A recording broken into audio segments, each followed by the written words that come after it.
estaba en otro tema. No sé qué estábamos hablando. No, ya estamos medio arrancando la clase, comencé a grabar y ahora Sí, perdón. van los anuncios.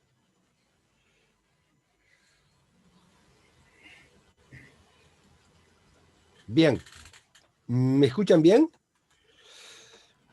Sí, Héctor. Bien, publicamos en EVA la planilla de resultados de las evaluaciones que incluye el parcial y las 3 primeras evaluaciones cortas. Todavía la tarea, digamos, a algunos he colocado ya, digamos, comentarios, pero a ninguna la he calificado.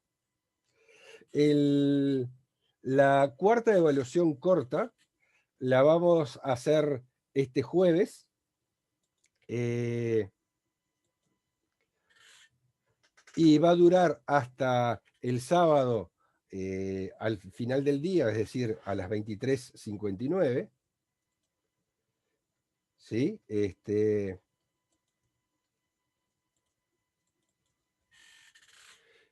Y van a ser preguntas para el análisis sobre los temas que cubrimos en el teórico, correspondientes a los capítulos 27 y 28. De hecho, a pesar de que vamos a ver hoy propiedades magnéticas de los materiales, decidimos no incluir las preguntas relacionadas con ese tema, es decir, que irían hasta la 28:15. Y en particular, tampoco hay un par de preguntas correspondientes al motor eléctrico en el capítulo 27 que no lo vimos y que tampoco las incluimos en el banco de preguntas. También hay preguntas que son, digamos, muy abiertas o que podrían requerir mucho cálculo que no las incluimos para que traten de ser el nivel de las diferentes preguntas que les pueden tocar al azar, más o menos similares.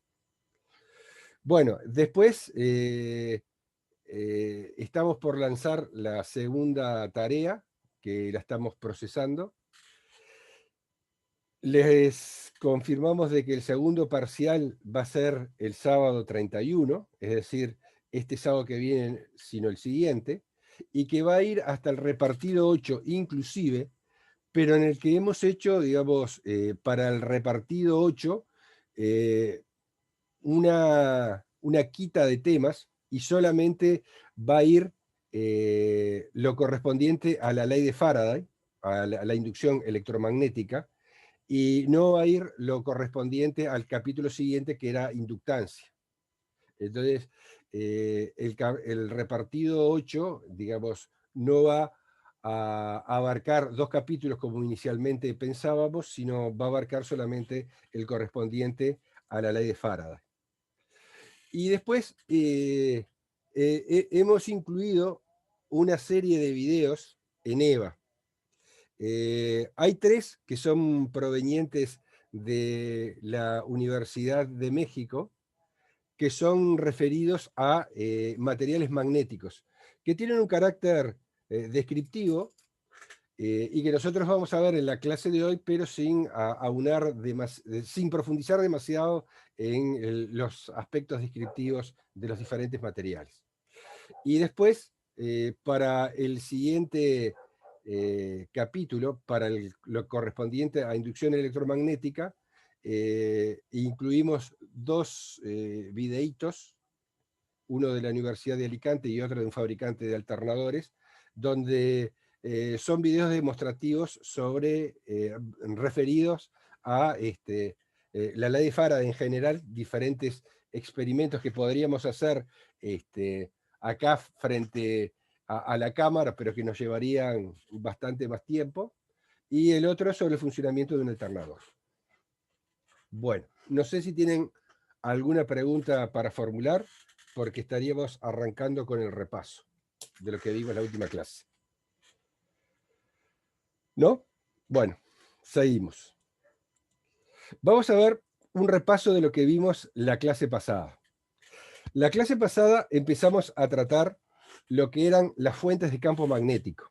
Y habíamos dicho que desde el punto de vista experimental se prueba de que son las cargas eléctricas en movimiento las que son fuentes de campo magnético, es decir, las que originan un campo magnético.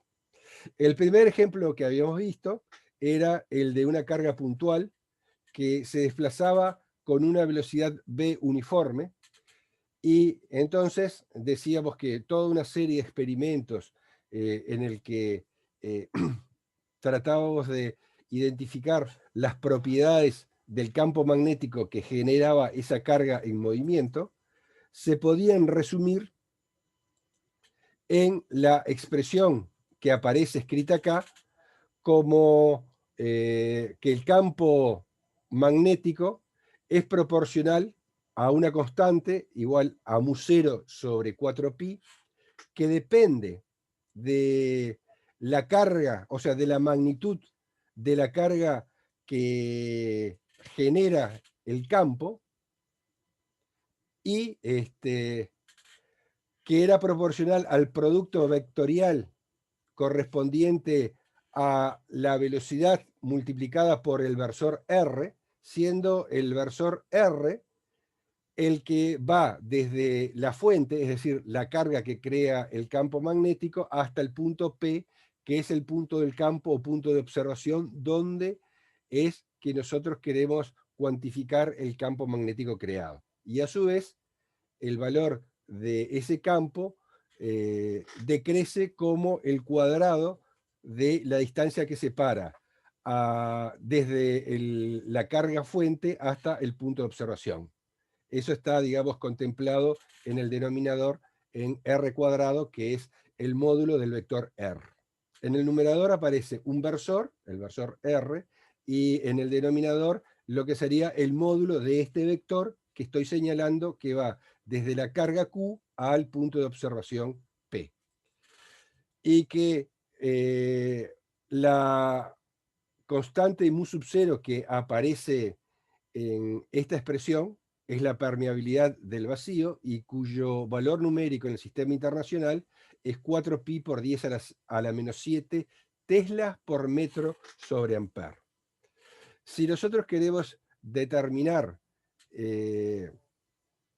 cuál es la dirección y el sentido del campo magnético, aplicamos la regla de la mano derecha como se indica en la figura. Es decir, si el pulgar indica la dirección y el sentido de la velocidad de la carga, los otros dedos en la posición en la que se muestra la figura indican la dirección y el sentido del campo magnético. En la figura se ve, digamos, de que tengo una carga puntual Q que tiene una velocidad indicada por el vector rojo hacia arriba B. Entonces el campo magnético en el punto P está representado por este vector B, que es perpendicular al vector velocidad y al vector R, que va desde la carguita al punto P. Las líneas del campo magnético son líneas digamos, que se representan por circunferencias centradas en la carga fuente. ¿De acuerdo? Bien. Después, el siguiente paso fue el considerar ahora, digamos, de que la fuente ya no era solamente una carga puntual, sino queríamos ver el efecto que producía un elemento de corriente, es decir, un trozo de conductor por el que estaba circulando una corriente, y por lo tanto eran muchas cargas, muchos portadores de carga que se estaban moviendo a una determinada velocidad, que era la velocidad de arrastre o la velocidad de deriva. Entonces, a partir de ahí, habíamos determinado a partir, digamos, del cumplimiento de cómo era la carga, perdón, el campo que creaba una carga puntual, generalizándole para la cantidad de cargas que están en este trozo de conductor, habíamos deducido lo que se denomina la forma diferencial de la ley de Biot y Savart, que es una expresión similar a la del campo magnético que crea una carga puntual, pero en la que se sustituye el producto de Q por la velocidad de deriva por el de la corriente I por el vector dl, que es un vector que sigue la dirección del conductor y por lo tanto de la corriente y que tiene el sentido de la corriente. Desde el punto de vista del módulo, sabemos de que este vector dB va a ser perpendicular al plano que determinan el vector dl y el vector r, ¿sí? Y por lo tanto el módulo va a estar dado por el correspondiente al producto escalar. Es decir, va a aparecer el seno de un ángulo φ, siendo φ el ángulo que forman dl con r. Si nosotros queremos calcular el campo magnético, ahora, digamos, no solamente el que crea este diferencial de segmento de conductor, sino todo el conductor, lo que tenemos que hacer es integrar estos diferencial de campo magnético a lo largo de toda la trayectoria que constituyen el conductor. Por lo tanto, lo que voy a obtener es una integral de línea como la mostrada acá. También vimos una serie de ejemplos de aplicación. El primero de todos, y que tuvo una cierta complejidad matemática, ya que tuvimos que resolver una integral que primero la resolvimos mediante la aplicación de una tabla y después mediante un cambio trigonométrico, es el campo magnético que crea un conductor recto que transporta una determinada corriente en un punto situado sobre su mediatriz. Habíamos visto que el diferencial de campo magnético lo podíamos escribir en función de la geometría de esta forma y, digamos, integrando, obteníamos esta expresión. Lo interesante de esta expresión sucede cuando la longitud del conductor, que en este caso, digamos, en nuestra integración era 2A, se hace mucho más grande que X. O, digamos, cuando la longitud del conductor es infinita. Para esos casos se tiene que la raíz cuadrada de x cuadrado más a cuadrado es aproximadamente igual a A, entonces las A la A que tengo en el numerador se me simplifica con la que me aparece en el denominador cuando hago este límite, y entonces me queda de que el campo magnético que crea un conductor de longitud infinita, o cuando el punto donde voy a calcular el campo, el punto este R, dado por la distancia R, es mucho, o sea, es más pequeño, mucho más pequeño que la longitud del conductor, el campo magnético es proporcional al producto de mu0 por I dividido 2πr. Si nosotros lo representamos, la expresión, o sea, digamos, la forma que va a tener el campo magnético es la indicada en esta figura, y vemos que para determinar la dirección y el sentido del campo que crea el conductor, nuevamente aplicamos la regla de la mano derecha, como se muestra en la figura. Es decir, el pulgar indica la dirección en que va la corriente y los dedos en forma curva representan la dirección y el sentido del campo magnético, que como se puede ver en la figura, va a ser uniforme para todos los puntos que estén a la misma R. Es decir, las líneas de campo magnético van a ser circunferencias centradas en el conductor.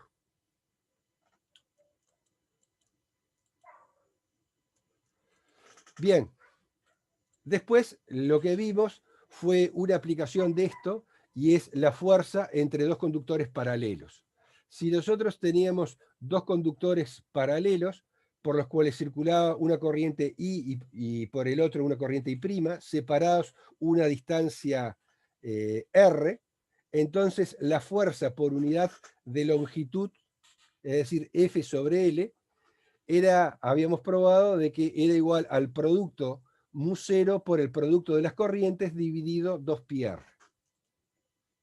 Y habíamos visto que conductores paralelos que llevan corrientes en la misma dirección se atraen, y con conductores paralelos que llevan corrientes en direcciones o en sentidos opuestos se repelen.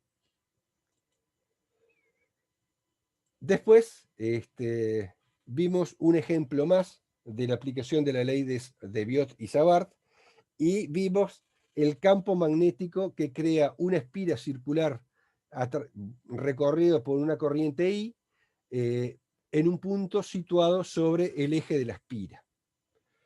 Entonces, habíamos llegado a través, digamos, de integración a esta expresión. En este caso, podemos decir de que la dirección y el sentido del campo magnético ahora se determina también por la regla de la mano derecha, pero cambiando el rol que cumplen los dedos. Ahora el pulgar va a indicar la dirección del campo magnético que crea la corriente que recorre la espira, que es indicada con los dedos en la forma que se muestra en la figura, siguiendo la dirección y el sentido de la corriente. Para el caso en el que hay n espiras, es decir, se suponen que están muy apretadas y por lo tanto prácticamente no varían la distancia X respecto a la cual yo estoy calculando el campo magnético, el resultado que se obtiene es básicamente multiplicar por n el campo que crea una espira, una de las espiras. Y si yo quiero calcular el campo que crea una bobina en su centro, lo que tengo que hacer es sustituir X por 0, y entonces obtengo el valor correspondiente al campo que crea una espira, o digamos n espiras, en el centro de la misma. ¿De acuerdo? Y lo último que habíamos hecho fue empezar a ver la ley de Ampère. En particular, habíamos visto los casos para el campo que creaba un conductor de longitud que podemos suponer como infinita. Entonces, habíamos dicho de que la ley de Ampère tenía una cierta semejanza con la ley de Gauss, en el sentido que me permite calcular el campo, en este caso el campo magnético, pero cuando estoy en situaciones en las que las distribuciones de corriente tienen un alto grado de simetría. La ley de Ampère está formulada a través de una integral de línea del campo magnético B a lo largo de una trayectoria cerrada, es decir, a través de esta integral, donde aparece el producto escalar de B por el diferencial de desplazamiento a lo largo de la trayectoria. Y el simbolito el circulito, significa que la trayectoria, la curva que tengo que considerar, tiene que ser una curva cerrada. Bueno, entonces habíamos visto varias situaciones para la aplicación de la ley de Ampère en un conductor largo y recto, que como sabemos el campo que crea, habíamos dicho que era mu0 por I sobre 2πr. Entonces, para la situación inicial en la que considero, digamos, un conductor recorrido por una corriente I, y considero mi trayectoria, que es una circunferencia centrada en el conductor y recorrida en el mismo sentido que el campo que se crea. Entonces, en este caso, el producto escalar del campo B por dl me quedaba exactamente igual al valor de sus módulos. El campo B a lo largo de esta trayectoria es uniforme, entonces el B lo podía sacar fuera de la integral y me quedaba de que el resultado de esta circulación era igual a B por dl por la integral a través de la trayectoria cerrada de dl, que en este caso era el valor de la circunferencia, que vale 2πr. Por lo tanto, tenía que B por 2πr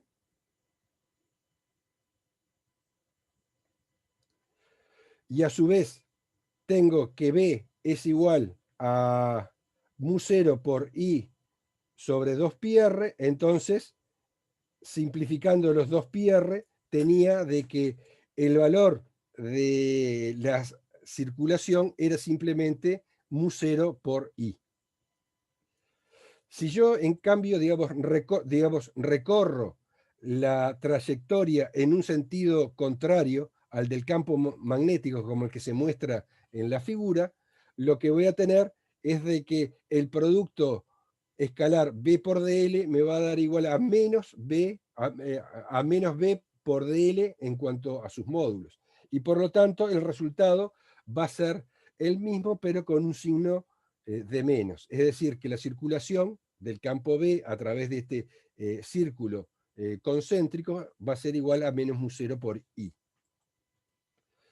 Si tengo la situación en la que el campo, perdón, en que la trayectoria que estoy considerando no encierra al alambre que produce la corriente, obtenía de que el valor de la circulación era igual a 0.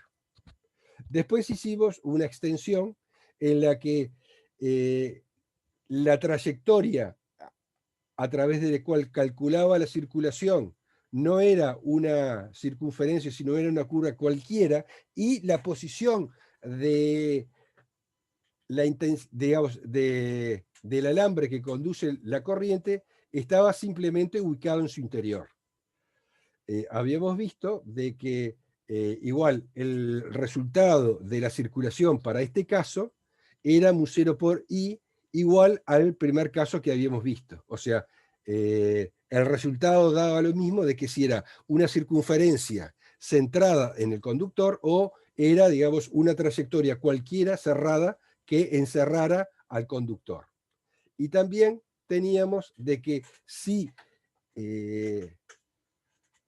el circuito, la trayectoria era cualquiera,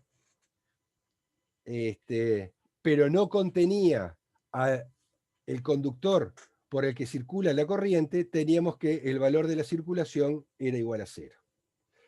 Bueno, y hasta ahí es lo que habíamos visto la clase pasada.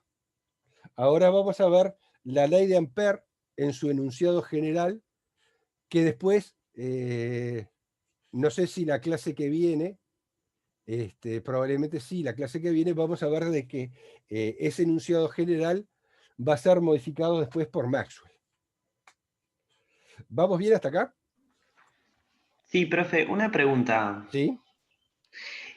¿Cómo se denota la circulación? La circulación se denota como está escrito ¿Así? acá. O Ahí sea, va. la circulación, entendiéndose por, digamos, una trayectoria cerrada, tiene que estar con este simbolito que significa que es cerrada. No Ahí va. confundan este signo de la integral, que se puede utilizar tanto para una circulación como para una integral de superficie. Ahí va. Lo que tienen que ver es qué es lo que estoy integrando. En este caso, tengo un producto escalar del campo por un, digamos, un diferencial de desplazamiento, o sea, un diferencial de tramo de línea. Cuando yo calculaba el flujo de algún campo, tenía el producto escalar del campo por un diferencial de área. superficie. Y Sí. la integral se tenía que realizar a través de una superficie cerrada. O sea, el simbolito es el mismo, lo que me va a denotar, digamos, si es una circulación o una integral de superficie cerrada, es el elemento en el que estoy integrando. Si es un DL, es una circulación, y si es un DS, es, digamos, un elemento de superficie. Está. Y otra cosa que te quería preguntar es, a niveles físicos, o sea, ¿qué significa que no dependa del radio? O sea, pasa que no termino de cerrar el concepto de circulación. O sea, entendí cómo calcularlo, entendí que depende Del, ¿cómo se llama? del producto escalar del campo por el vector diferencial de desplazamiento, ¿sí? Claro, y de a quién encierra, Uh-huh. de los conductores que encierra, pero no termino de entender qué es. ¿Cómo que es? Claro. Eh, Físicamente vendría a ser, digamos, el producto de un campo, en este caso el campo magnético, multiplicado escalarmente por un desplazamiento. O sea, no tiene una interpretación física tan directa como la que podría ser si es un campo eléctrico multiplicado por un DL, que ahí representaría, digamos, un trabajo por unidad de carga. Lo que sí, digamos, tiene una cierta semejanza con la ley de Gauss, era de que nosotros vimos la ley de Gauss al principio, justificándola para un caso en que tenía una carga puntual ubicada en el centro de una esfera. Y después lo Sí. generalizamos, no importaba la figura geométrica que considerara, ni dónde estuviese ubicada la carga, el resultado del flujo del campo eléctrico iba a ser el mismo. O sea, va a depender de la carga la carga total que tengo encerrada. Acá sucede algo similar con la circulación, que no depende, digamos, si está colocada en el centro o de la forma en que tiene la curva, sino simplemente la cantidad de corriente que está encerrando. Y que eso es lo que vamos a ver ahora con la ley de Ampère generalizada. Sí. Gracias. Bien. Bueno, la ley de Ampère, o sea, el enunciado general, es el siguiente. Como recién estaba diciendo, nosotros habíamos hecho algo similar cuando vimos la ley de Gauss. No hicimos una demostración formal de la ley de Gauss, como tampoco hicimos acá de la ley de Ampère. Lo que sí dijimos es mostrarla para un caso donde es fácil verificar que se cumple. En la ley de Gauss, para el caso de una carga puntual ubicada en el centro de una esfera, y acá lo hicimos para un conductor que conduce una corriente que está situado en el centro de una circunferencia que es la curva en la cual yo voy a calcular la circulación. Pero ahora consideremos de que tengo una curva cualquiera, esta curva, digamos, que tiene una forma completamente irregular, que vista desde arriba sería esto, y que, digamos, no solamente encierra a un conductor que lleva una determinada corriente, sino que lleva varios. ¿Sí? Entonces, el enunciado general de esta forma primaria, como lo enunció Ampère, es de que, primero, lo que vamos a hacer es, el campo magnético total va a ser igual a la superposición de los campos magnéticos, a la superposición, es decir, a la suma vectorial, de los campos magnéticos generados por cada uno de los conductores individuales. Y entonces, la integral de línea, o sea, el resultado de la circulación esa, va a ser igual a mu0, ahora multiplicada por la corriente total encerrada. Y cuando decimos la corriente total encerrada nos referimos a la suma algebraica de corrientes. Es decir, tenemos en cuenta, si estamos considerando esta situación en la que tenemos una vista superior de la curva y tenemos las secciones de los conductores, por ejemplo, podemos decir de que las corrientes que son salientes al plano de la curva son positivos y que las corrientes que son entrantes son negativas. Entonces, en este caso, la corriente encerrada sería I1 menos I2 más I3. Después, otra de las consideraciones que se hacen es de que si tengo corrientes que no son encerradas por la curva en la que yo estoy haciendo el cálculo, entonces esas corrientes que generan un campo magnético no aportan para el valor de la circulación. Por lo tanto, la ley de Ampère generalizada se obtiene reemplazando a la corriente I por lo que denominamos I encerrada, es decir, la suma algebraica de las corrientes que están contenidas dentro de la curva que se ha elegido para calcular la circulación. Entonces, la ley de Ampère se escribe de la siguiente forma. La circulación del campo magnético a lo largo de cualquier trayectoria cerrada es igual a μ0 multiplicada por la corriente total encerrada por esa trayectoria. ¿De acuerdo?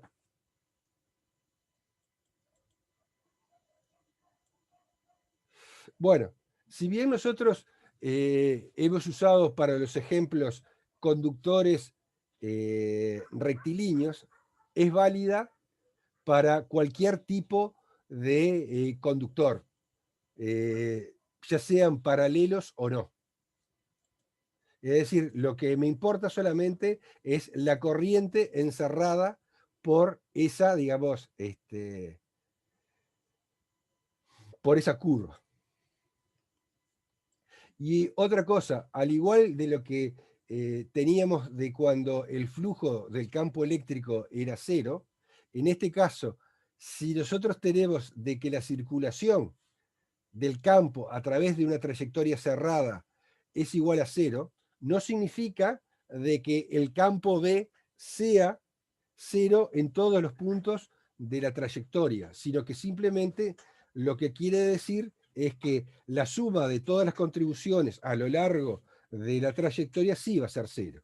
Lo que me indica realmente es de que ahí, o sea, en la trayectoria que estoy utilizando en el cálculo de la circulación, no hay ninguna carga neta encerrada. Puede ser de que hayan conductores que transporten corriente, pero puede ser de que la suma algebraica sea igual a cero. ¿Alguna pregunta sobre la ley de Ampère? ¿Se entendió? Ahora vamos a ver un par de ejemplos de aplicaciones. Vamos a ver la aplicación de la ley de Ampère para un conductor largo cilíndrico y para el cálculo del campo que crea un solenoide ideal. ¿Alguna pregunta de la ley de Ampère? Ahora con los ejemplos se va a clarificar un poco más cómo calculamos esta integral de línea. ¿Puedo continuar? Sí, profe. Bien, gracias. Bueno, como les decía, la primera aplicación que vamos a ver es el campo de un conductor largo cilíndrico. Lo que se muestra acá en la figura es un corte. Imagínense que el conductor digamos, es suficientemente largo como para ignorar los efectos de borde que podría tener y considerar de que el campo tenga la simetría que se presenta acá. Es decir, de que las líneas del campo magnético sean circunferencias centradas en el centro del conductor. Entonces, lo que vamos a suponer es lo siguiente. Tengo un conductor rectilíneo, largo, por el que circula una corriente I y que supongo que está uniformemente distribuida en toda su sección. Es decir, que el J se obtiene mediante el cociente de la corriente total dividida el área. Y entonces quiero calcular cuánto vale el campo magnético,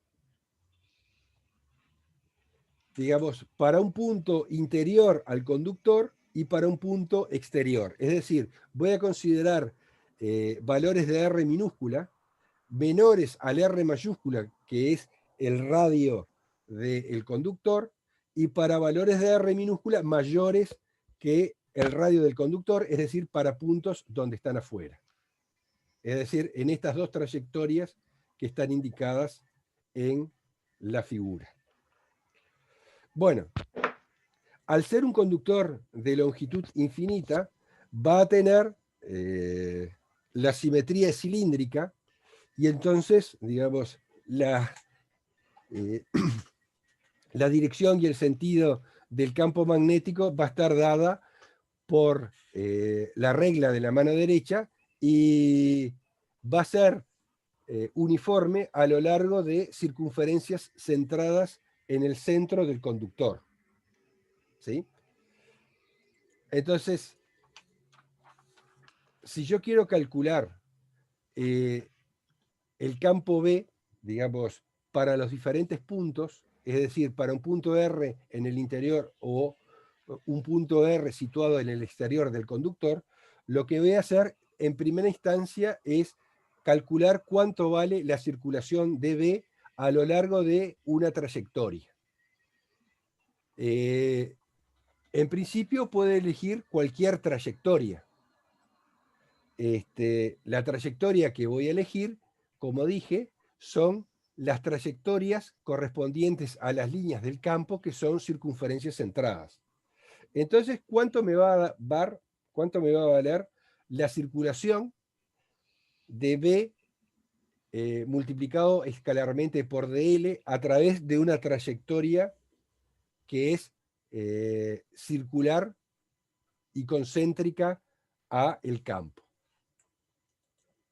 Bueno, como el campo es uniforme a lo largo de la trayectoria, en primera instancia, el producto escalar me va a dar igual al producto de los módulos, ¿sí? Porque son colineales, por la trayectoria que estoy eligiendo. Entonces, después que hice el producto escalar, tengo de que el campo B es uniforme a lo largo de toda la trayectoria. Por lo tanto, lo puedo sacar fuera de la integral. Y entonces me queda B multiplicado por la circulación de dl. Y la circulación de dl correspondería a cuánto vale el perímetro de la circunferencia, es decir, 2πr. Por lo tanto, el valor de la circulación, es decir, cuánto vale esta integral, ya sea para adentro como para fuera del campo, va a ser igual a 2πr multiplicado por el módulo del el campo magnético.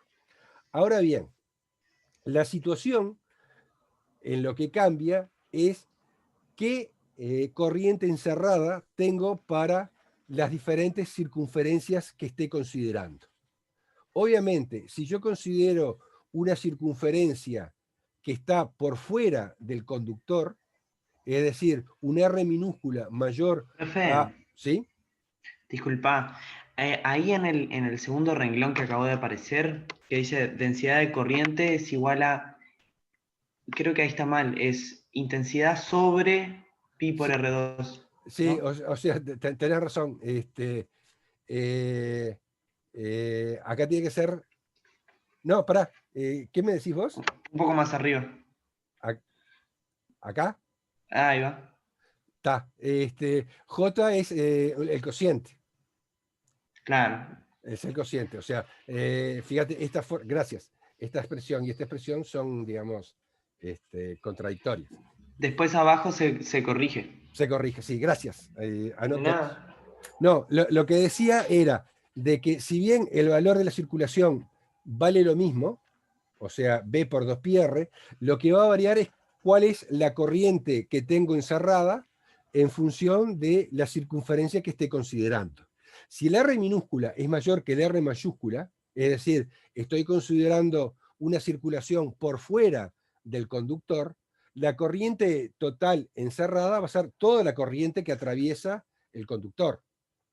Pero si el R es un R interior, va a circular por esa, digamos, por ese círculo, encerrada por esa circunferencia de un radio menor, una menor cantidad de corriente. Y aprovechando de que la densidad de corriente es constante, es decir, J es igual a la corriente dividido el área, es decir, I dividido pi por R mayúscula al cuadrado. Acá, como bien decía el compañero, falta el signo de dividir. Entonces, puedo decir de que la corriente encerrada va a ser igual a la densidad de corriente multiplicada por el área. El área es pi por el radio de la circunferencia que estoy considerando al cuadrado, que es una R minúscula. Entonces, la corriente encerrada me queda como que es igual a I multiplicada por el cociente del radio interior que estoy considerando dividido el radio del conductor, todo elevado al cuadrado. Por lo tanto, la ley de Ampère, digamos, para un valor de R menor que el radio del conductor, me va a dar esto. B por 2πr, que es el resultado de esto, multiplicado por la corriente, mu por la corriente encerrada. Es decir, mu 0 y la corriente encerrada es igual a esto. Es decir, me va a quedar una expresión de este tipo. Fíjense, ¿están de acuerdo, digamos, de que el campo magnético me queda de esta forma? O sea, a partir de este resultado, despejando cuando vale B, me da esto. Eso sería dentro del conductor, ¿no? Esto es adentro del conductor. ¿Y qué significa? De que el campo magnético es más intenso cuanto más lejos esté del centro del conductor. Pero eso, digamos, dentro del conductor. Eso dentro. ¿Sí? Fíjense en que, en particular, para el centro del conductor, ¿cuánto vale el campo magnético? 0. 0. O sea, correspondería a R igual 0. ¿Y cuánto valdría sobre la superficie? ¿Qué tengo que hacer? R minúscula igual a R mayúscula. A R mayúscula. Entonces me quedaría mu 0 por I dividido 2pi R mayúscula. R, ahí va. Esto es dentro del conductor. Y fuera del conductor, la corriente total encerrada, como dije, va a ser I.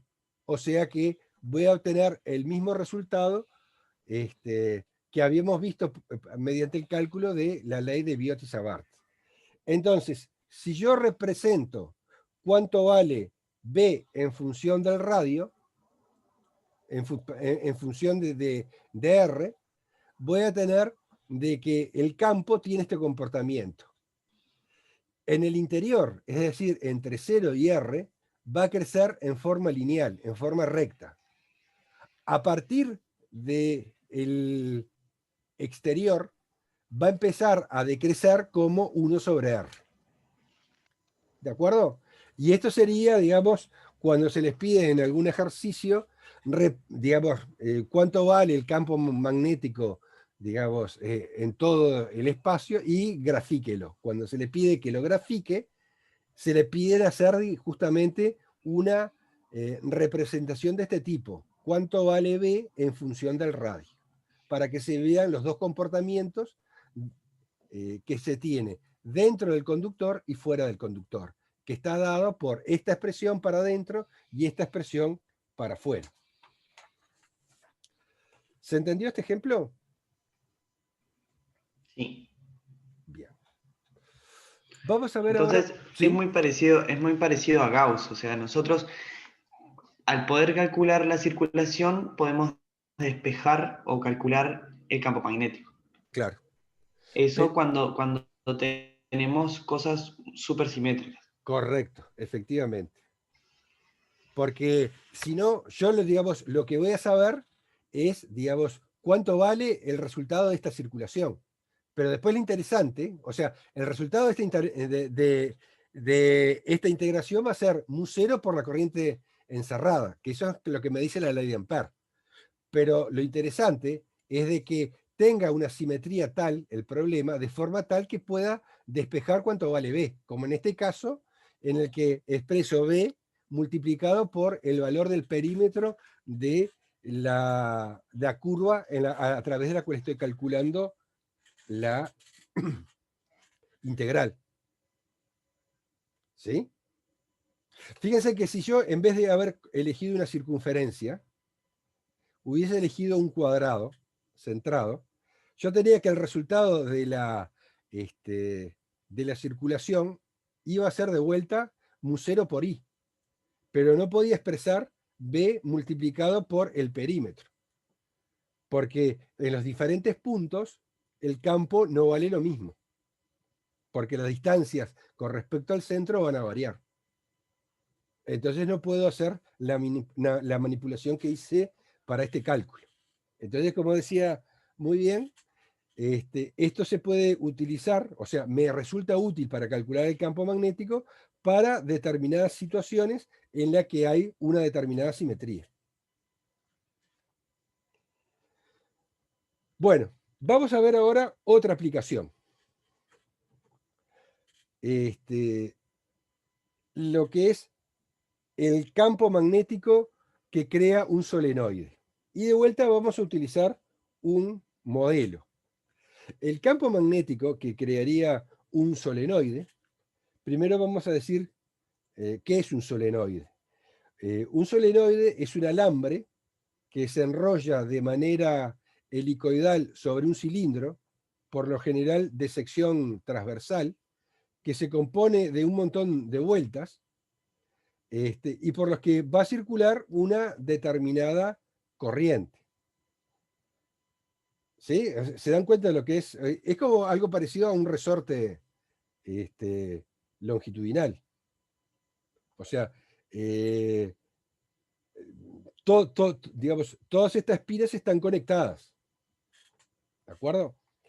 Si nosotros representáramos el campo queda, digamos, para un solenoide de este tipo, con este espectro. ¿Sí? Se aprecia de que fundamentalmente el campo es más intenso en el interior y, digamos, a medida que me alejo, cada vez es menor. ¿Sí? Fíjense, digamos, de que en la parte central, el campo magnético es bastante uniforme, pero a medida que yo me acerco a los extremos, empieza, digamos, a perder esa uniformidad.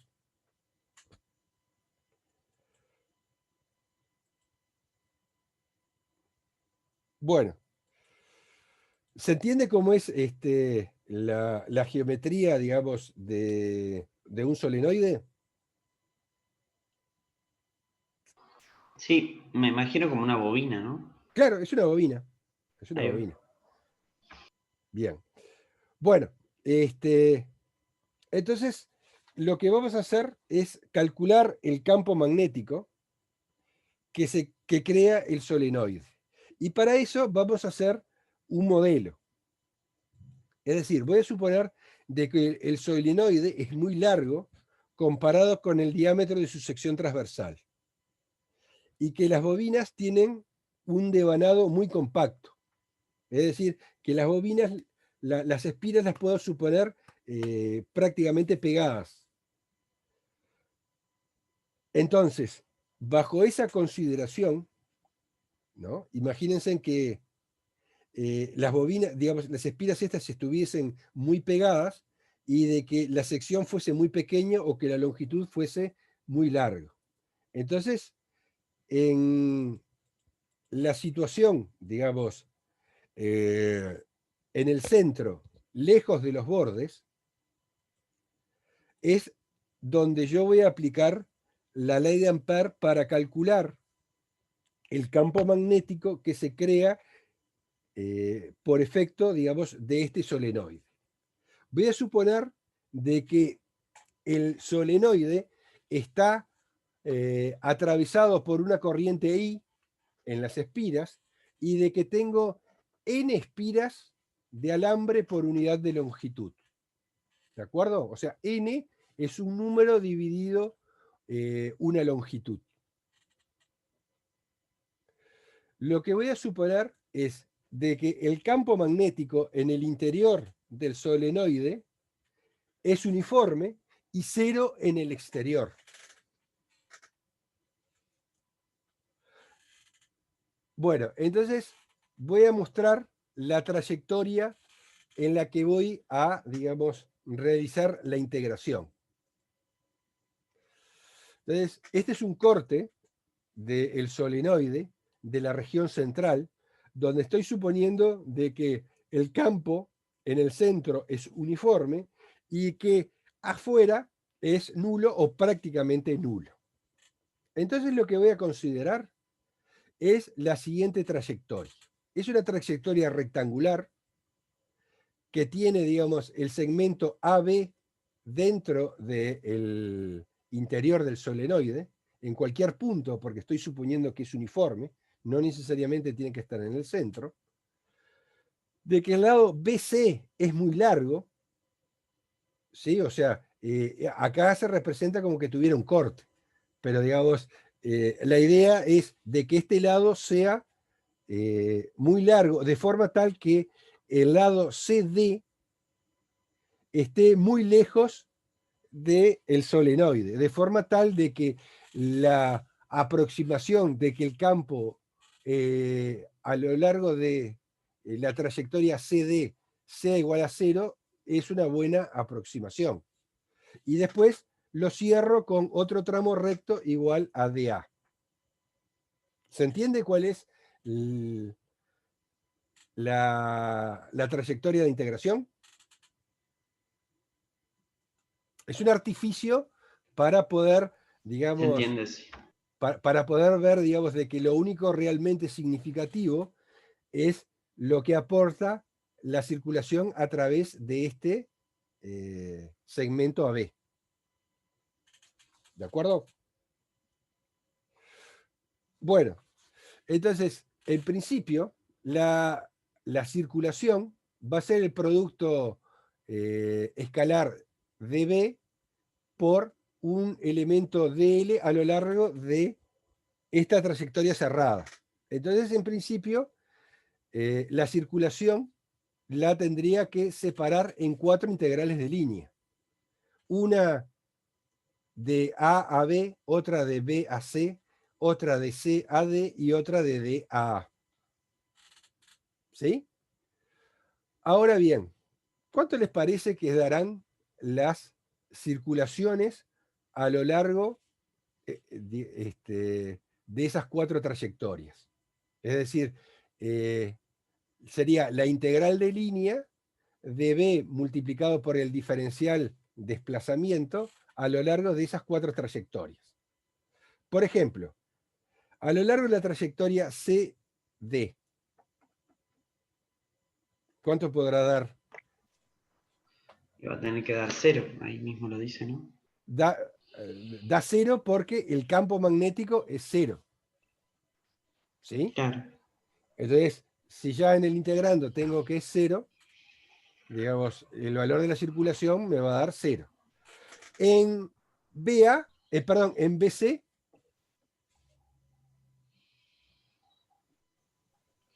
Y es perpendicular. es perpendicular o, digamos, campo. acá afuera, o sea, en este tramito que está, digamos, dentro, sería perpendicular. Y acá o es 0, ¿sí? O tiene, digamos, una forma, digamos, perpendicular. Pero en todo caso, si algo sobreviviese, cuando yo recorro la trayectoria DA, va a tener que, el valor Claro. de la integral me va a dar igual y opuesto en el de B a C que el de D a A. O sea que por ahora tengo que la trayectoria a través de DC, BC y DA me da 0. Por lo tanto, lo único que sobrevive es la integral de línea entre A y B, que en este caso, digamos, el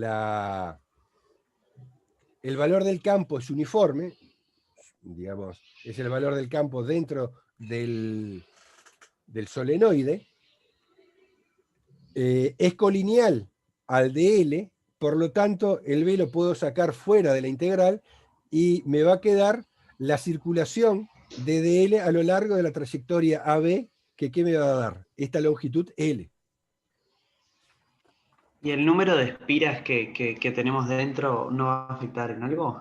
Dentro de un ratito vamos a ver que sí, pero por ahora me estoy preocupando solamente de cómo es el campo y cómo es el vector de desplazamiento de L a lo largo de la trayectoria. Después sí vamos a ver que sí me importa, digamos, la cantidad de espiras que tenga adentro. Pero entonces me aceptan de que el campo dentro de esta trayectoria es simplemente B por L. B por L. ¿Sí? Sí, Porque, digamos, era lo que decía, el B por L la proviene integral de línea y es el... entre A y B. Digamos, en todo este tramo dijimos que 0. Acá porque es 0 y acá porque o es perpendicular o si hubiese alguna componente afuera, digamos, que tuviese una componente paralela a la trayectoria se anularía con, digamos, cuando cierro el circuito de D a A. Entonces solamente me sobrevive esta parte. Y esto es igual a el producto del campo por la longitud L. Y en esta longitud L, ¿cuántas espiras tengo encerradas?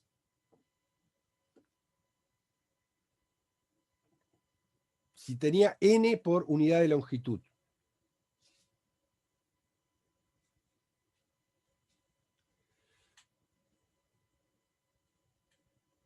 ¿Cuántas vueltas tengo? Si N es, digamos, la cantidad de vueltas por unidad de longitud.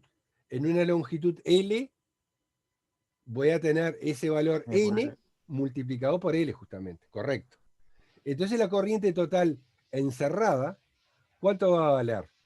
Si por cada espira pasa una corriente I, va a ser igual I Y por N, por N por L. y por L, correcto. O sea, va a ser la corriente I por la cantidad de espiras por la que pasa. Y vimos de que si N minúscula es el número de espiras por unidad de longitud, N por L va a ser la cantidad de espiras. Por lo tanto, al aplicar la ley de Ampère, ¿sí? O sea, la circulación B por L va a ser igual a mu0 por N por L y por I. Entonces, el L se me simplifica y me dice de que el campo magnético que crea un solenoide largo lejos de los extremos, básicamente es uniforme y está restringido a su interior y es igual al producto mu0 por el número de espiras por unidad de longitud y multiplicada por la corriente I por la que circula digamos, la corriente I que circula por el solenoide. Digamos, si nosotros quisiéramos hacer un cálculo, digamos, exacto, el valor del campo en función de, digamos, de su longitud, tengo, digamos, de que en el centro básicamente es igual al valor que nosotros hallamos, mu0 por n por i, pero a medida que me voy alejando digamos, del centro y me voy aproximando a los extremos, digamos, va disminuyendo. O sea, la idea es considerar el solenoide en esta región, es decir, lejos de los extremos, donde lo aproximo como, digamos, un campo uniforme. ¿Se Una entendió? preguntita, Héctor. ¿Sí? Ahí cuando estás calculando la corriente encerrada, medio Sí. lo último, ¿Sí? ¿es dimensionalmente correcto? N por L por I. Sí, porque fíjate, n había dicho que es un número dividido en una unidad de longitud, Ahí va, eso no lo había escuchado, disculpa. multiplicado por L, que es una longitud, me queda un número. ¿Sí? Un número natural. Entonces, la corriente encerrada es, digamos, un número natural multiplicado por I. Y, profe, ¿por qué la corriente encerrada no es N por I? Como no es N por I. Claro, o sea, N es la cantidad de espiras por I, que sería la corriente que Bueno, pasa por cada una de ellas. ¿Por qué lo dividimos entre L? mm, ¿cómo? Pará, no entiendo. N por L, o sea, el producto de este N por L me da el número de espiras, me da el número de espiras por unidad de longitud. Ahí va. Ujú. O sea, si querés, en vez de colocar este N, digamos, minúscula, podés agregar el N, digamos, un N mayúscula que sea el número de espiras que tiene el solenoide, dividido la longitud del solenoide. Ahí va. ¿Tá? Pero, digamos, lo que hay que tener, digamos, cuidado es de que este resultado no es válido para toda la longitud, por la gráfica esta. O sea, tengo que considerar el campo, digamos, lejos de los extremos, porque si no, lo que ocurre es, digamos, de que decrece, hay un efecto de borde. Y, digamos, no puedo considerar, digamos, cerca del borde de que el campo magnético sea así, líneas paralelas. Eso lo puedo considerar en la parte central. ¿Está?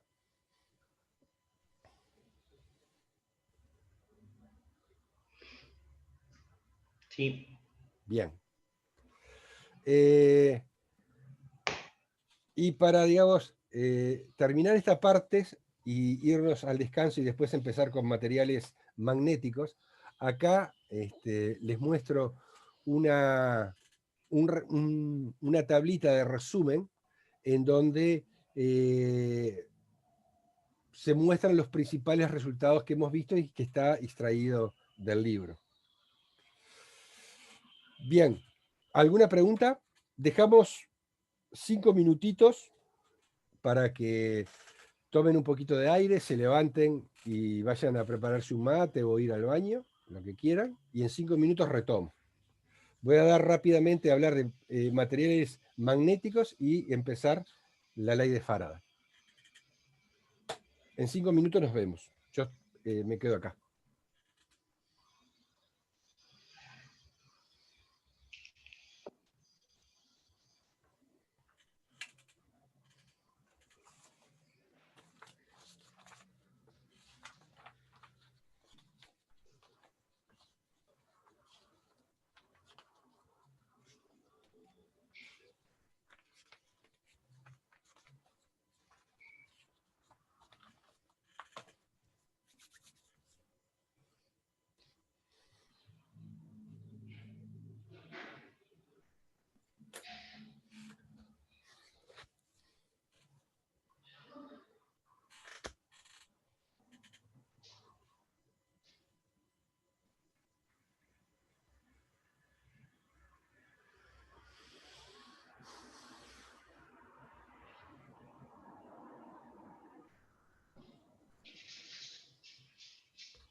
Bueno.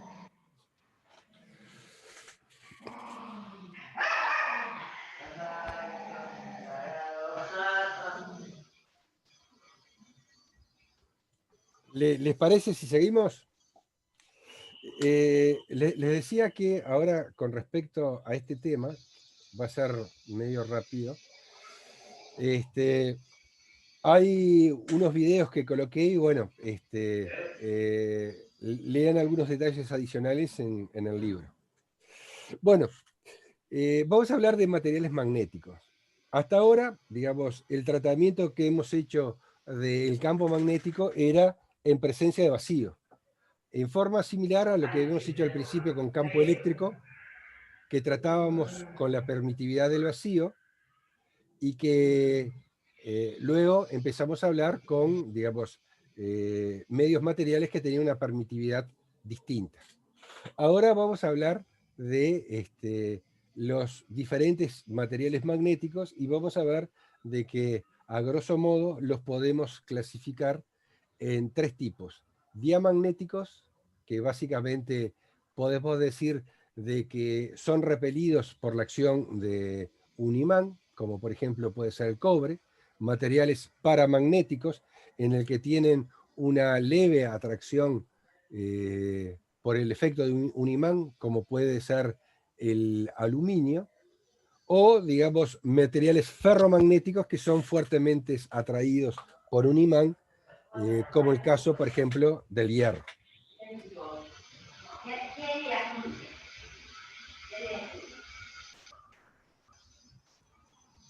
A ver, les pido que...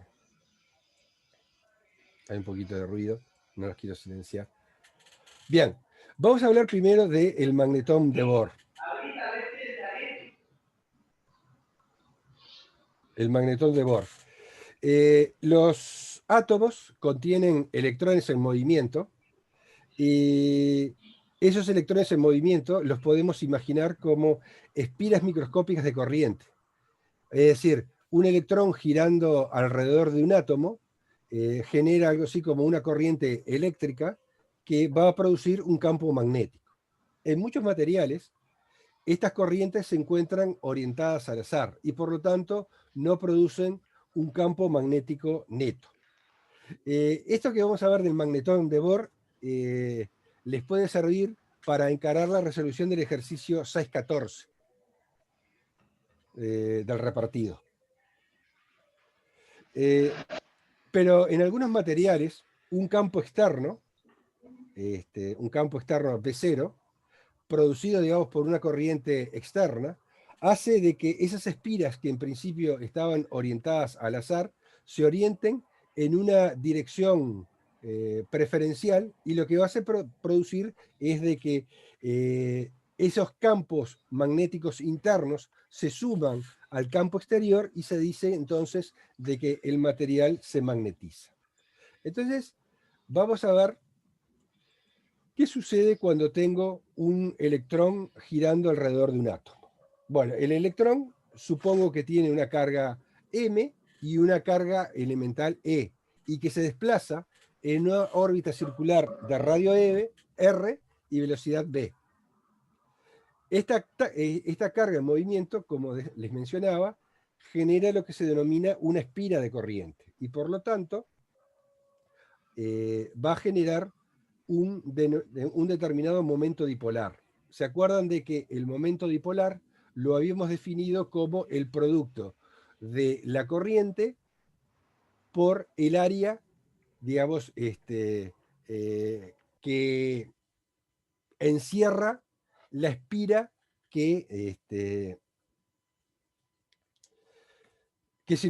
por la cual circula esa corriente I? Entonces, para el caso del electrón, el área, digamos, de esa espira va a ser, digamos, el área del círculo de radio R, siendo R el radio del electrón. Por lo tanto, el valor del área va a ser pi por R cuadrado. Vamos a ver cómo podemos determinar la corriente I, que correspondería a la corriente equivalente para la espira que se forma cuando el electrón está girando alrededor del átomo. Voy a suponer de que esta sería la configuración. Acá tengo el electrón que está girando a una cierta velocidad v, y esta sería el área encerrada. Bueno, voy a decir, digamos, de que el electrón orbitando alrededor del átomo es equivalente a una corriente I dada por la carga del electrón dividida el tiempo que demora el electrón en dar una vuelta. Porque recuerden que básicamente la intensidad de corriente era carga sobre unidad de tiempo. En este caso, la carga que está circulando es la carga del electrón y, digamos, el periodo t corresponde a el tiempo en que se demora en dar una vuelta completa. En función de lo que nosotros sabemos, que el producto de la velocidad lineal por el periodo es igual a la circunferencia, o 2πr, podemos escribir entonces de que la corriente I la podemos expresar como la carga del electrón por la velocidad lineal dividido 2πr. Ahora, si nosotros utilizamos esto para el momento dipolar, es decir, para ver cuánto vale I por A, si a la corriente lo multiplico por el valor del área, obtengo como expresión que el momento dipolar magnético es igual a la carga del electrón por la velocidad lineal por el radio dividido 2. Ahora, lo que queremos hacer entrar es el momento angular, el L, que, digamos, para este caso, en el que tengo una partícula de masa m que se está moviendo a una velocidad v, digamos, que es perpendicular al radio r respecto al cual yo quiero calcular el momento angular, para este caso en que son perpendiculares r y v, el momento angular es simplemente el producto de la masa por la velocidad por el radio. Recuerden el momento angular, ¿no? Se definía como el producto vectorial de P por R. Por lo tanto, digamos, al ser B y R perpendiculares, el seno del ángulo que forman es pi sobre 2 y por lo tanto es simplemente el producto de los módulos. Por lo tanto, yo puedo expresar el momento angular, perdón, el momento dipolar en función del momento angular. Y me queda expresado de la siguiente forma. El momento dipolar magnético es igual a la carga del electrón dividido 2 veces su masa multiplicado por su momento angular. Así como la carga eléctrica está cuantizada, se sabe de que el momento angular atómico también está cuantizado y el cuanto de momento angular es el h barra, es decir, la constante de Planck dividido 2pi, donde la constante de Planck, como conocen, es igual a 6,626 por 10 a la menos 34 julios por segundo. La cantidad h sobre 2pi representa la unidad fundamental del momento angular. ¿De acuerdo? Entonces, si nosotros expresamos este momento angular en función de este momento angular fundamental, el cuantizado, entonces obtengo la siguiente relación. Es decir, si sustituyo el L por h sobre 2pi, voy a obtener esta expresión, de que el momento dipolar del electrón alrededor del átomo es E por h, siendo h la constante de Planck, dividido 4pi por m. A esta cantidad se les denomina magnetón de Bohr y se expresa como mu sub b. Su valor numérico es el que muestro acá, es decir, 9,27 por 10 a la menos 24 amperes por metro cuadrado o joules sobre Tesla. Además de este efecto magnético que tiene el sobre el átomo el electrón en su gira, es decir, a través de su movimiento orbital, los electrones tienen un movimiento, en realidad tienen un momento angular adicional, que es el momento angular de spin, que desde el punto de vista clásico se lo puede asociar con una rotación del electrón sobre sí mismo. Pero esto es simplemente una, digamos, interpretación del tipo clásico.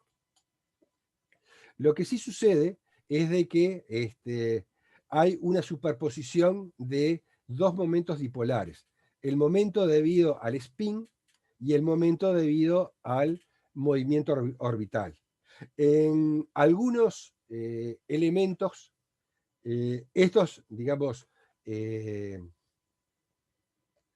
momentos dipolares se cancelan y no hay efectos magnéticos, y en otros no se cancelan. Eso está, digamos, vinculado a la estructura electrónica que tiene cada uno de los elementos, que hace que los spines estén apareados o no. Bien. Vamos a ver los efectos. Profe, ¿Sí? ¿para qué ejercicio servía esto, habías dicho? El ejercicio 6.14, en el que habla de una barra que está girando alrededor, digamos, de un eje, ¿sí? Y que está uniformemente cargada esa barra, y se les pide que prueben de que el diferencial de momento angular tiene una determinada relación. Entonces, la idea en ese ejercicio es de que ustedes vean que el momento angular se puede expresar como el área por... o sea, el momento angular, como vimos, como el producto de la corriente por el área. Entonces les piden que prueben que un diferencial de momento angular vale una expresión que aparece en el ejercicio. Entonces la idea que ahí ustedes coloquen de que se puede expresar como el área por un diferencial de corriente.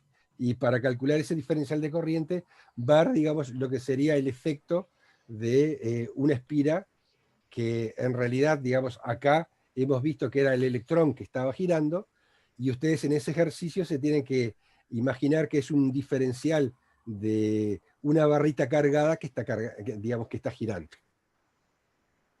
Para eso, digo. Porque, digamos, el sábado algún estudiante me consultó por correo cómo salía ese ejercicio. Entonces, ahora que estoy contando esto del magnetón de Bohr, para que asocien que eso lo pueden emplear, el tema de la espira de corriente, para resolver algún ejercicio que anda por ahí en la vuelta. Bueno, ¿aclarado el tema? Sí. Bueno, vamos a hablar ahora del paramagnetismo. En un átomo, la mayoría de los distintos momentos orbitales y de spin en general suman 0. Sin embargo, en algunos, en los denominados materiales paramagnéticos, el átomo tiene un momento magnético total que es del orden del magnetón de Bohr. Cuando un material de esta naturaleza se coloca en presencia de un campo magnético, el campo magnético externo ejerce un torque sobre cada uno de estos momentos magnéticos que tiende a alinear, digamos, los momentos dipolares de forma tal que se suman al campo externo. Esto origina lo que va a representar una magnetización en el material. Esa magnetización del material se caracteriza por un vector magnetización que es igual al cociente entre el momento dipolar total dividido el volumen. Entonces, aparece, digamos, que el campo magnético que va a existir sobre el material no solamente va a ser el momento magnético externo, sino un adicional dada por mu0 multiplicado por m. Por lo tanto, tenemos de que el campo magnético en el interior de uno de estos tipos de materiales, es decir, sobre el material paramagnético, va a ser igual al campo magnético externo más un término adicional que es proporcional a μ0 y a la magnetización del material.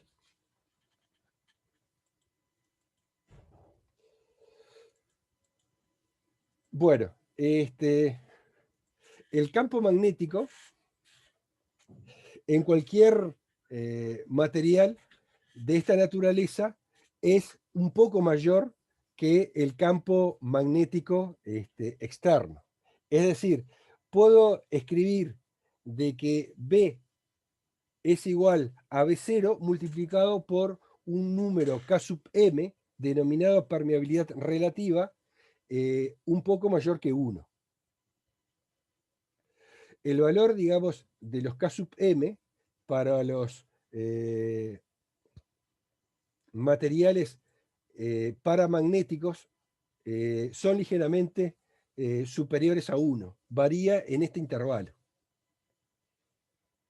Entonces, si nosotros tenemos de que los resultados que hemos visto de que el campo magnético que se creaba sobre el vacío era igual, digamos, a 1 dado por μ0 multiplicado por, digamos, por una expresión, lo que tenemos que hacer ahora, cuando el material magnético ya deja de ser, digamos, el vacío, es otro material, es multiplicarlo por este factor K sub M. Y en forma similar a lo que habíamos visto con la permitividad de un material que era igual a una constante K multiplicada por epsilon 0, ahora definimos una permeabilidad mu igual a mu sub 0 por el K sub M. También se define una, digamos, magnitud adicional, que es la susceptividad magnética, que es igual a K sub M menos 1, que también es un adimensionado y es la que se utiliza para caracterizar a los diferentes materiales.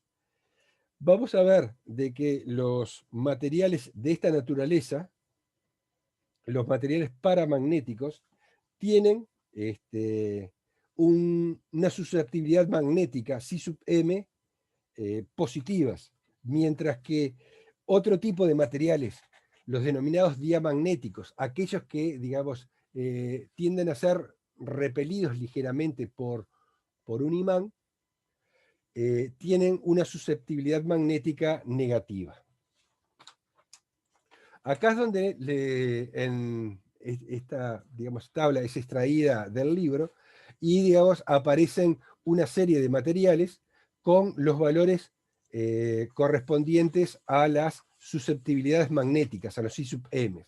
Para los materiales paramagnéticos, los valores son digamos, mayores que, o sea, positivos, mayores que 0, y, digamos, van desde un valor de 66 hasta valores prácticamente ceros, y los diamagnéticos con valores negativos, siendo el bismuto el que tiene el mayor valor, digamos, en valor absoluto, con un valor de la susceptibilidad igual a menos 16,6. Bueno, el tema es de que la tendencia que tienen los momentos magnéticos atómicos de alinearse en forma paralela al campo magnético externo, que eso es lo que corresponde a, digamos, a una situación donde se minimiza la energía, está en oposición con el movimiento térmico aleatorio que tiende, digamos, a orientarnos al azar. Por esa razón es de que la susceptibilidad magnética siempre tiende a disminuir con el aumento de la temperatura, ya que aumenta la agitación térmica. En muchos casos tienen un comportamiento en que digamos, la susceptibilidad magnética es inversamente proporcional a la temperatura absoluta.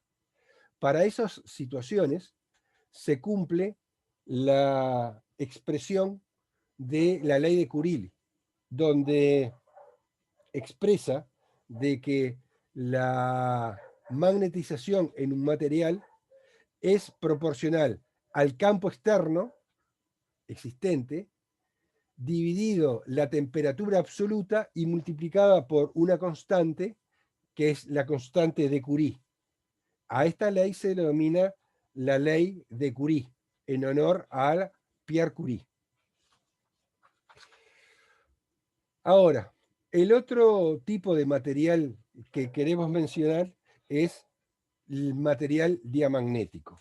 Los materiales diamagnéticos, que como vimos tienen una susceptibilidad menor, negativa, ocurre en aquellos materiales en el que el momento total, es decir,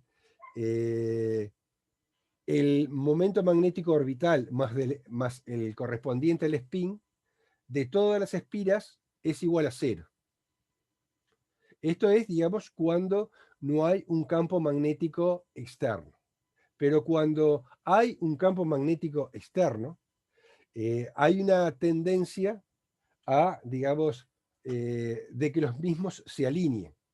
Y estos, digamos, esta alineación va a tratar de oponerse a, digamos, el campo magnético externo. Algo similar a lo que ocurre con el campo eléctrico dentro de un dieléctrico, en que la polarización de las moléculas polares del material tienden a alinearse y crear, digamos, un campo eléctrico que tiende a contrarrestar. En este caso, lo que ocurre es de que las espiras tratan de contrarrestar el efecto del campo magnético externo y por lo tanto el campo magnético en el interior del material viene a resultar inferior al que crea el campo magnético externo. En esta situación es la que decíamos de que esto ocurre en los denominados materiales diamagnéticos. Como decía, la susceptibilidad siempre es menor que 1, pero digamos, los valores son muy cercanos, el K sub m es menor que 1, pero muy cercanos a 1. Lo que es negativa es la susceptibilidad. Y digamos, el efecto de las susceptibilidades de los materiales diamagnéticos, a diferencia de los paramagnéticos, tiene poca influencia con la temperatura. Como les decía, digamos, hay un par de videos donde se tratan, digamos, más detenidamente estos distintos tipos de materiales. El último que tendríamos que tratar corresponde a los materiales ferromagnéticos. Dentro de los elementos simples, los materiales ferromagnéticos corresponden al hierro, al níquel y al cobalto, y obviamente otras aleaciones. Lo que caracteriza a estos materiales es la presencia de lo que se denominan dominios magnéticos. Es decir, estos materiales tienen fuertes interacciones entre los momentos atómicos que llevan a alinearse paralelamente, pero en determinadas regiones específicas del material. Es lo que se denominan los dominios. O sea, que sería la situación como se muestra en esta figura. Cuando aparece un campo magnético externo, tienden a reordenarse esos dominios magnéticos. Básicamente lo que se hace, lo que se produce es un crecimiento de los dominios que están orientados según la dirección del campo magnético externo y una disminución de los dominios magnéticos que tienen una orientación distinta.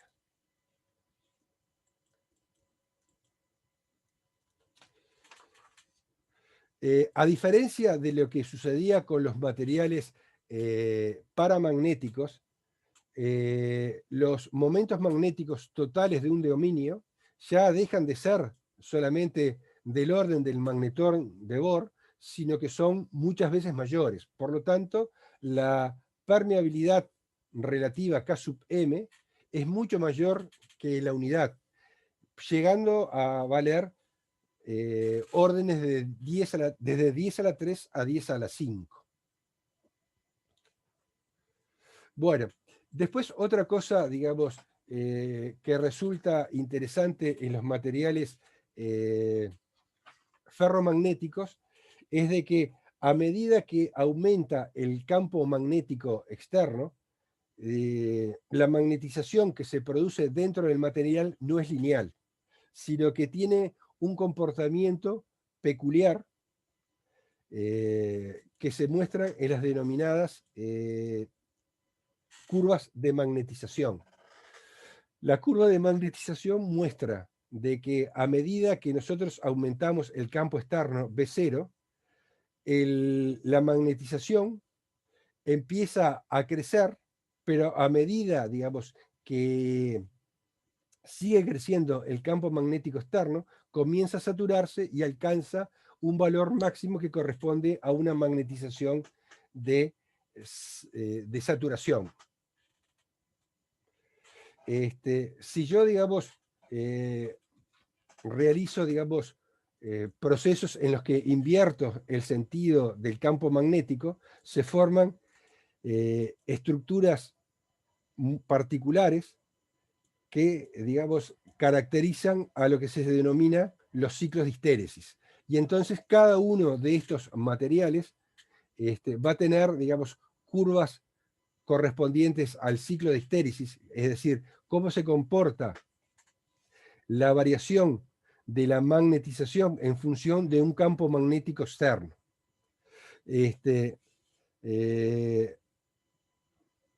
Digamos, la magnetización, digamos, que ocurre remanente, digamos, varía con los materiales. Entonces, por ejemplo, se ve, digamos, digamos, al principio, digamos, el material se magnetiza hasta un determinado valor, que es el correspondiente al de saturación. Cuando empieza a reducirse el campo magnético externo, digamos, la cierta, digamos, magnetización permanece, es decir, a pesar de que tenga un campo magnético externo, permanece con esta, digamos, magnetización, que es, digamos, lo que caracteriza a los materiales ferromagnéticos que quedan, digamos, imantados en forma permanente. Para volver a, digamos, desmagnetizarlo, hay que hacerle, digamos, un campo externo en sentido contrario hasta alcanzar, por ejemplo, este valor. Bueno, hasta acá era lo que les quería mostrar a grandes rasgos, lo de materiales magnéticos. Como les decía, les recomiendo que lo profundicen en el libro y vean 3 videos que nos llevan 16-17 minutos, donde se muestran, digamos, con mayor profundidad estas aplicaciones. Bien, ¿alguna pregunta? Porque ahora empezaríamos con un nuevo tema, que es lo que correspondería a la ley de Faraday. ¿Alguna preguntita? Sí, que todo porque fue como una cantidad de información súper rápido. Todo esto es material teórico que, o sea, puede llegar a preguntarse. En teoría se podría preguntar en un examen. Ok, Pero, digamos, digamos, no va a figurar dentro de las... el parcial, por ejemplo. No va a aparecer dentro del parcial ni dentro de las preguntas para el análisis. Está. O sea... Pero para un examen entra dentro de los temas. Lo que podría entrar sería una pregunta, digamos. ¿Se acuerdan de que yo les dije de que en el examen va a haber temas preestablecidos? ¿Sí? Y adicionalmente algún tema correspondiente a algo así como una pregunta para el análisis en el que se aplica algún conocimiento. ¿Sí? Por ejemplo, digamos, se les podría preguntar alguna pregunta para el análisis como las que están en el capítulo 28 después de la 15 correspondiente, por ejemplo, a la del magnetón de Bohr. Pero no van a ser, digamos, para esta evaluación corta no van a entrar. ¿De acuerdo?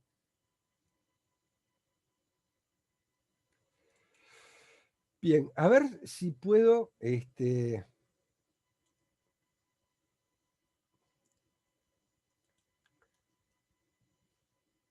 Ujú.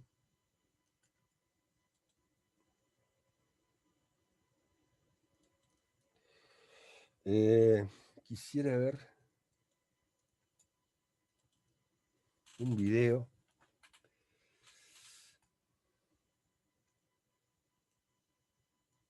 Tengo que pausar la de